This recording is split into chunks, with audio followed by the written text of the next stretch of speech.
Hello, family. I am Dr. L, the Parent Whisperer. Welcome to another episode of Role Models Experts Cafe. I have a wonderful guest with me today, Miss Lisa Peranzo. She's a wonderful lady. I love how she shows up in life, and I wanted to bring her on so that you could hear about her, her mission, her story, and how she is trying to make this world a better place. So, without further ado, Lisa, welcome to the show. I'm really happy and excited to have you here. Tell us a little bit about yourself, how you got here, your personal story, and then we'll go from there. Well, first, thank you for having me. I'm so excited we've been able to connect, and I'm so excited to get to connect with your audience as well. So, thank you, listeners, for taking the time out of your busy schedules to listen to Dr. L and I chit chat. My name's Lisa Peranzo. I'm the CEO and founder of a company called A Healthful Life. Which is something of my own creation, I guess is the best way to put it. It is an online personal training platform that is designed to help the busy parent make fitness be a regular part of their daily routine. And I came to this because back in the day when I was like 19, I was in the military and I got very severely hurt. I shattered, fractured, and dislocated my right foot, and I didn't walk for like the better part of the year. Ooh, fun side note, the anniversary of that injury was yesterday. Oh, Go figure.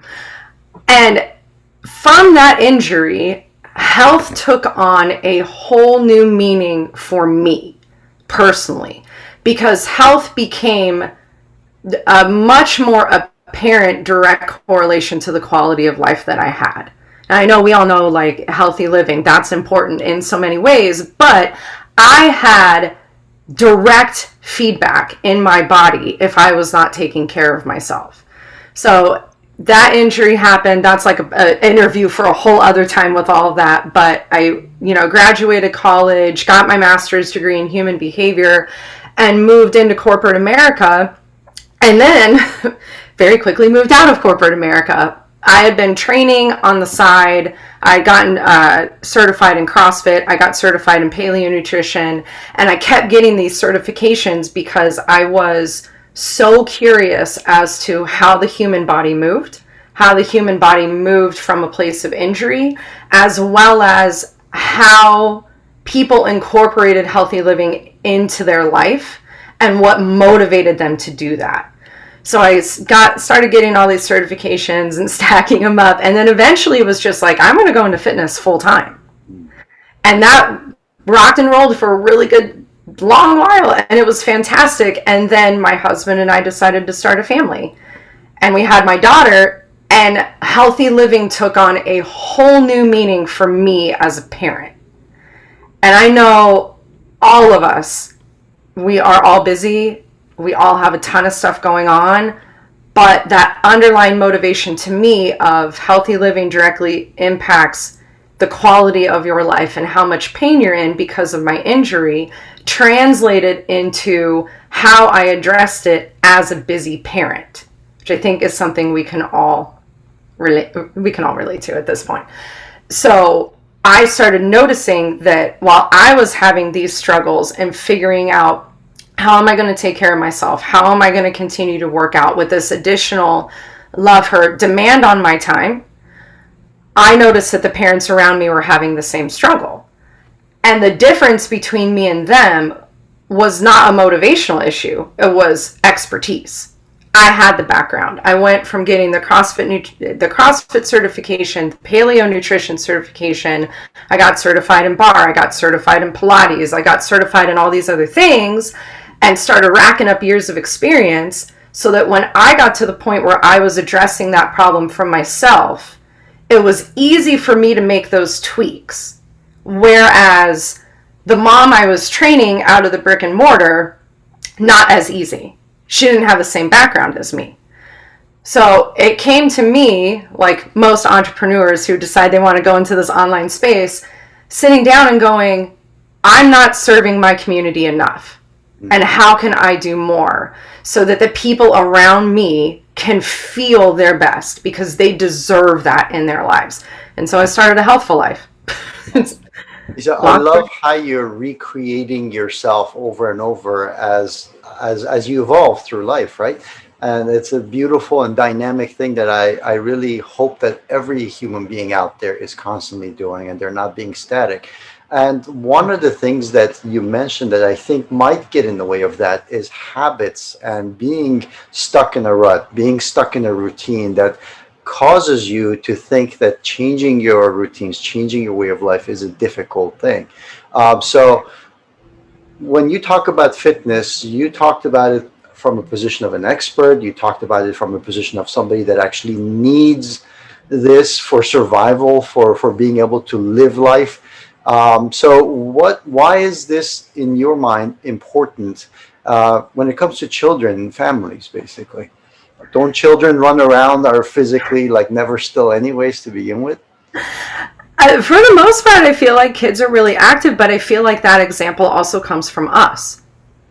And I didn't really take that to heart until my daughter is 6 now, but maybe when she was like 3-ish, and she started getting very curious about what mommy does for work.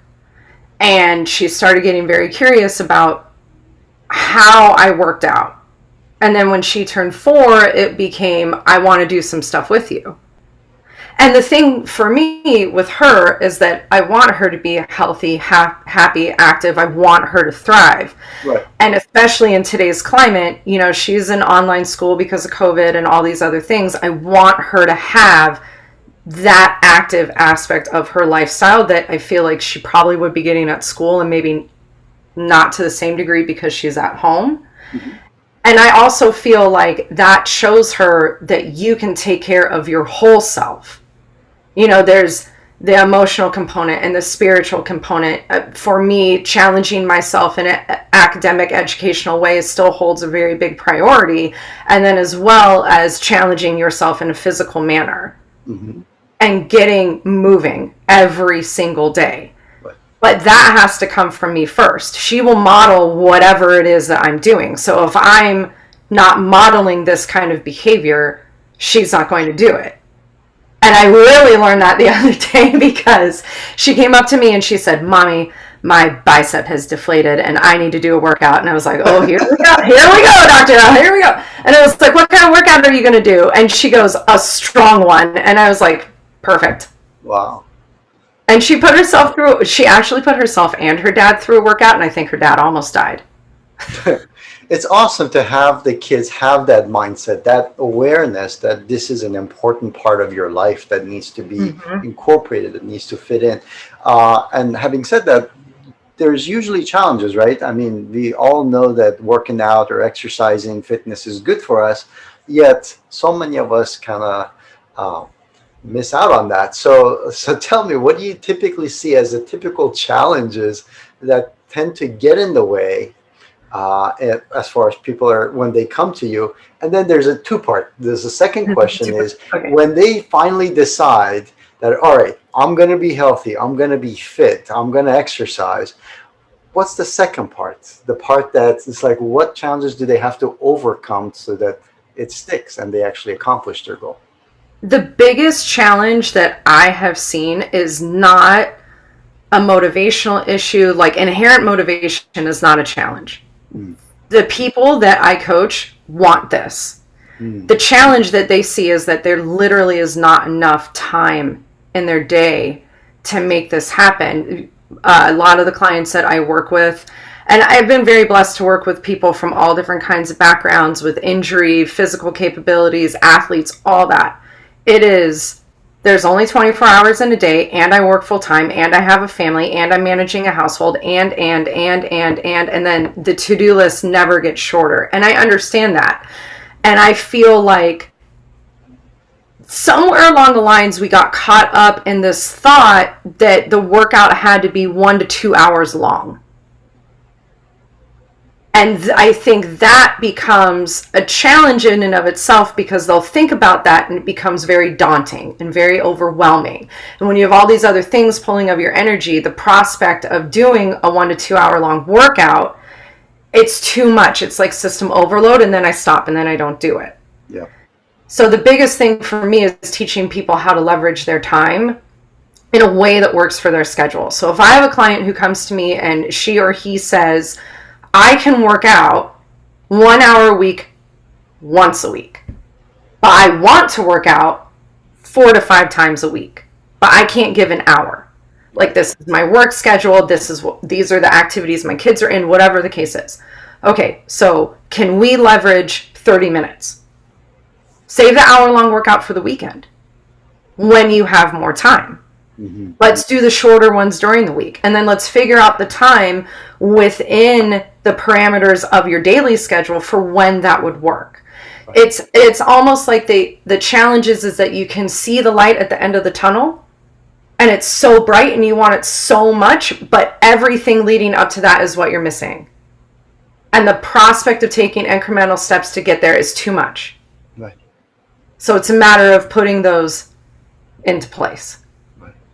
I like your approach, because I remember when I was struggling with my cholesterol challenges, I was looking at the American Heart Association recommendation, and it was like, you know what, you need to exercise, 4 to 5 times a week, 45 to 60 minutes. I'm like, okay, I'm out already. There's no way I can do this. So it's like it was a hopeless prospect right from the get-go. Well, and then what happens to you mentally when you see something like that? You start being very critical of yourself. You start feeling small, right? You start you get into this very negative mindset, and you become very discouraged by it. And I think a lot of people, not everyone, but a lot of people, when that happens, the tendency is to just say, I can't. I'm done. This will never be an attainable thing for me. Right. But what I want and what I coach to are programs that someone can take it after 90 days and run with it for forever. Mm-hmm. That it's not going to be the fast fix. It's not going to be the 30-day program. It's going to be the life program. Right. Because for me too, it's also thinking to that aspect of longevity and quality of life. Right. What do you want your life to look like in 20 years? When you're a grandparent, what do you want life to look like? How do you want to age? How do you want your children to see you as you go through this process? Do you want your children to see you as, and this might sound harsh, but do you want your children to see you as someone who takes on a challenge and figures out the way to find a solution, or someone who backs down from it? Right. And I love that. One of the things that I always talk to with my kids, for instance, is that when you make decisions, like where you are today is a byproduct of the decisions you have made up to this point. So, become a language doctor, I would say the same thing. Like, if you make the right choice, your tomorrow will be better than today, and there will be more opportunities and more freedom and more time and more resources and so on and so forth. So by making that one decision today that is the right decision, then tomorrow ends up being better for you. And if you just keep working and stepping in that direction, 5-10 years, it exponentially improves your life to the point where all of a sudden now you have an abundance of time, an abundance of resources, abundance of whatever it happens to be. So I totally agree with you on that. And you and I, we need to actually talk at a different point, because I'm in the process of creating a children's program, and I do recognize the importance of how important it is to have fitness in that as well as an enrichment thing outside of what they teach at school. Oh yeah. Like, I'll jump on your calendar. We'll set something up for sure. I like that you speak to it from a place of abundance, and that you speak to it from a place of compounding steps, because that's the way that I train people. When we go in, and if you look at it from an exercise standpoint, if we go in and I want you to learn something very difficult, be it like a Pilates exercise or a weightlifting exercise, I'm not going to throw you into the deep end first. That doesn't set you up to be successful. I want you to start all the way back there, something foundational. I want to build on that. I want to build on that, and I want to take incremental steps. So by the time you get to the hard thing, it's not hard. And with exercise, it's the same way. The cookie cutter solution that people tend to jump into, 30 days, and I'm going to do an hour, but it's going to be at 6 a.m. and I'm not a morning person. Are you going to keep doing it after 30 days? Probably not. You're laughing because you've done it. He's like, ah. Absolutely. Right? But if we can take small incremental steps, they don't feel like progress to you, but it also doesn't feel like change, and it also doesn't feel like a challenge. By the time you're done, you're sitting on top of all of this wealth of knowledge, all these tools, and the change that you wanted from the beginning. Absolutely. Because 100% I'm agree. with you. It's like any choice that you make is an action, Right. and it's up to you what that action will look like. Right. I actually mentioned this in the nutrition program that we have, that a lot of people, when they decide to make a difference in their life, they try to squeeze their life into that decision.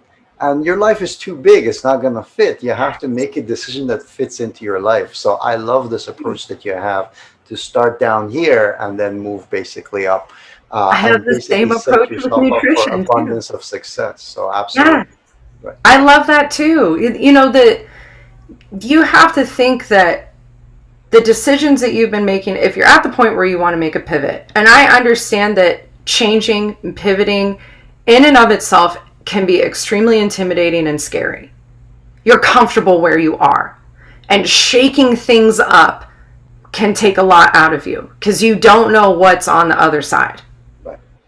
right? I get all of that. But if you can approach it from a much more realistic standpoint, not trying to fit everything into a box. And I approach fitness like that because of previous injury. I can't be shoved into a box. There are literally things that are contraindicated for my body. I will do my body greater harm if I perform those exercises. Right.